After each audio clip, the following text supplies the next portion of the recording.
Sir, गेल्या काही दिवसांपासून राष्ट्रवादी काँग्रेस पक्षाच्या राष्ट्रीय कार्यकारिणीच्या पत्राच्या संदर्भात फारच चर्चा माध्यमांमध्ये आहे, परंतु आता पुन्हा एकदा नव्याने माहिती मिळते की राष्ट्रीय कार्यकारिणीत पुन्हा एकदा बदल होतील. या संदर्भातली अधिकची काय माहिती? या संदर्भामध्ये पक्षाचे वरिष्ठ नेते आपल्याला माहिती देतील आणि त्या संदर्भामध्ये आत्ता आमच्याकडून वारंवार त्या विषयावर चर्चा करून ते विषय वाढवायचे नाही आहेत. निश्चितपणे सकारात्मक अशा पद्धतीचं माहिती आपल्याकडे पोहोचेल. तत्पर साहेबांची आणि सुमित्राबाईंची काल चर्चा झाली, त्याच्यामध्ये आपण काही दिवसांपूर्वी पण बोललो होतो की जी कार्यकारिणी आहे राष्ट्रीय, त्याच्यामध्ये काही फेरबदल अपेक्षित आहे. तेच मी आता सांगितलं. या संदर्भामध्ये पक्षाचे वरिष्ठ नेते बोलतील. दुसरीकडे विलीनीकरणाच्या संदर्भात काल जे दावे केले जात होते या आधी, काल शशिकांत शिंदेनी सुद्धा याच्यावर पडदा पाडलेला आहे. तुमच्याकडनं काय नाही, मुळात हा मुद्दा नव्हताच. तो वारंवार अजितदादांच्या ॲक्सिडेंट नंतर जाणीवपूर्वक त्या विषयाची चर्चा बाहेर आणली गेली. आपल्याला आठवत असेल की अजितदादांचा 3रा दिवस झाल्यानंतर त्याच ठिकाणी मी सुरुवातीला बोललो होतो की अजितदादांनी विलीनीकरणाच्या संदर्भामध्ये त्यांच्या कुठल्याही विश्वासू कार्यकर्त्याजवळ कधी खात्रीलायक असं कधी काही बोललेले नव्हते. परंतु आता आमची पण काही मर्यादित माहिती असू शकते, परंतु तुतारीच्या नेत्यांना इतकी घाई झाली होती की प्रत्येक नेता अजितदादा कसे विलीनीकरणाबद्दल त्या ठिकाणी चर्चा करत होते, कसं कसं काय काय ठरलं होतं. म्हणजे तुतारीच्या लोकांना सत्तेमध्ये येण्याच्या करताची घाई किती झाली होती हे त्यांच्या त्यावेळेच्या आतुरतेतून आपल्याला सगळ्यांच्या लक्षात येत होतं. आणि त्याच्यामध्ये सन्माननीय रोहित पवार देखील होते. आता ते म्हणतायत की काही जरी झालं तरी एक वेळेस पवार साहेब जरी गेले तरी आम्ही नाही जाणार भाजपबरोबर. हा जो त्यांचा स्टँड आलेला आहे तो कशातून आलेला आहे हा संशोधनाचा विषय आहे. अगदी स्पष्ट आहे.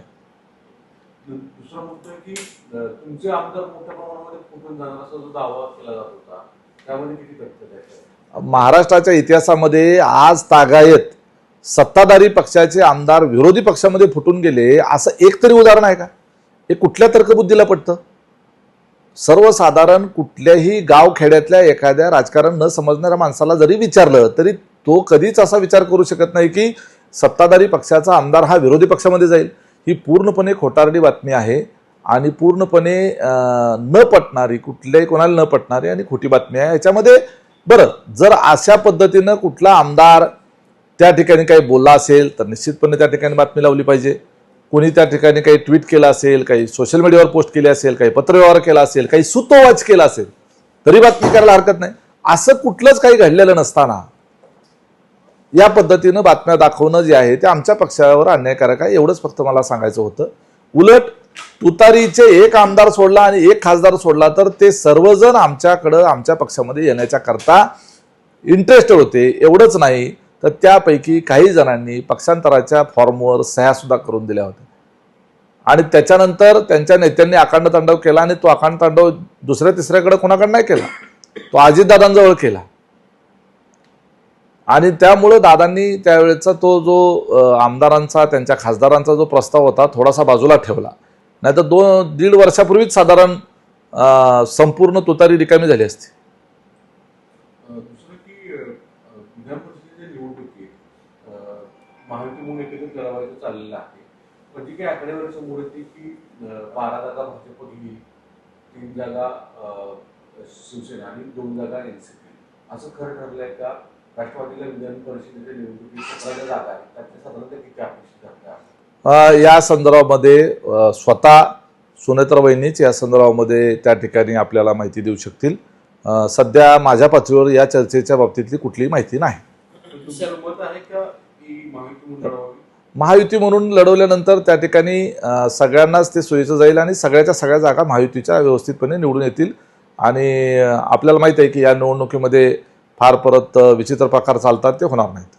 सर, एकीकडे पंतप्रधान नरेंद्र मोदी यांनी काटकसरीचं आवाहन केलेलं आहे देशवासियांना आणि दुसरीकडे त्यांच्याच पक्षातले अर्थात भाजपमधले काही महिला मंत्री जे आहेत ते आता 4 धाम यात्रेला गेले, सातत्यानं सोशल मीडियावरती ते पोस्ट करतात आहेत आणि पोस्टवरती सोशल मीडियामध्ये नेटकऱ्यांवरतून टीका सुद्धा केली जाते. एकीकडे मोदी आव्हान करतात, हे मात्र फिरताना पाहायला मिळतं. हे पहा, सन्माननीय देशाचे पंतप्रधान यांनी आपल्या देशाचं परकीय चलन वाचावं, कमीत कमी इंधनाचा वापर त्या ठिकाणी व्हावा, इंधनाचा अपव्यय होऊ नये, खर्च कमी करावे याच्याकरता म्हणून एक सार्वत्रिक ते अपील केलेलं आहे. बऱ्याच जणांचे काही पूर्वनियोजित कार्यक्रम असतात, बऱ्याच जणांच्या ट्रिप्स ठरलेल्या असतात, परदेशातली तिकीटं काढली गेलेली असतात, कुटुंबासोबतचं काहीतरी नियोजन ठरलेलं असतं. याचा अर्थ तुमचं दैनंदिन जीवन जे आहे याच्यामध्ये अगदीच तुम्ही आमूलाग्र बदल करून थेटपणे तुम्ही एक प्रकार संन्यस्त आयुष्य जगा असा त्याचा अर्थ घेणं चुकीचं आहे. आपण निश्चितपणे काटकसरीचं धोरण अवलंबलं पाहिजे, याच्याबद्दल काही दुमत नाही. सर मंत्री संजय शिरसाट आहेत शिवसेनेचे, ते म्हणतात की राष्ट्रवादीमध्ये सध्या काही आळबेल नाहीये, काही व्यवस्थित दिसत नाहीये, त्यांचे अनेक आमदार आमच्या संपर्कात आहेत असं देखील ते म्हणतात. मित्र पक्षाकडनं अशा पद्धतीची वक्तव्य येतात.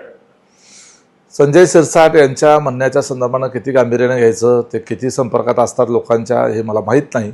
परंतु आनंद परांजपे हे लोकसभेला पराभूत झालेले होते. त्याच्यानंतर ठाणे जिल्ह्यामध्ये एकनाथ शिंदे साहेबांच्या समोरच्या भविष्यकाळातल्या त्यांच्या कुटुंबातल्या श्रीकांत शिंदे यांच्यासमोर उमेदवार कुठला आपल्याला पुढं तगडा एखादा येऊ नये याच्याकरता म्हणून त्यांनी काही आनंद परांजपे ठाण्यातलेच आहेत, पूर्वी शिवसेनेकेच आहेत, त्यांचा जो काही प्रवेश झाला त्याच्या संदर्भानं ते काही बोलत असतील, परंतु त्याच्यामध्ये काही तथ्य नाही. आणि आमच्या तिन्ही पक्षामध्ये एकत्रितरित्या लिखित असा करार आहे आणि त्यामध्ये एकमेकाचे कार्यकर्ते फोडायचे नाहीत असा आमचा अलिखित करार आहे. नाहीतर आमच्याकडे अनेक वर्षापासून त्या ठिकाणी सत्ता राहिलेली आहे, अनेक ठिकाणी आमचेही संबंध आहेत. एकमेकाचे आपण जर फोडाफोडी करत बसलो, कारण प्रत्येक ठिकाणी काही वेळेला असं असतं की एखाद्या राष्ट्रवादीचा कार्यकर्ता जो असतो आणि त्याच मतदारसंघामध्ये शिवसेनेचा कार्यकर्ता असतो, त्याला जर स्कोप नसेल तर तो कदाचित आमच्या पक्षाकडे पण येऊ शकतो, पण आम्ही असं करत नाही. परंतु आमदार संपर्कात आहेत ही म्हणजे तुमच्या पक्षावरती अविश्वासता दाखवण्यासारखं आहे. आमच्या पक्षामध्ये ज्या काही बातम्या सध्या पेरल्या जात आहेत त्याच्या संदर्भानं त्यांना तसं वाटत असेल. आमदार हे वेगवेगळ्या मंत्र्यांना भेटायला जात असतात त्यांच्या कामाच्या निमित्तानं भेटायला गेलेले आमदार म्हणजे काही लगेचच त्याचा मनामध्ये वेगळा विचार आहे असं समजायचं कारण नाही. आणि आता तसेही आमचे आमदार आता सत्तेतच आहेत ना, कशाला ते असा वेगळा निर्णय घेतील आणि त्यांच्या मतदारसंघातल्या पुढची परिस्थिती काय राहील, असं काही होत नसतं.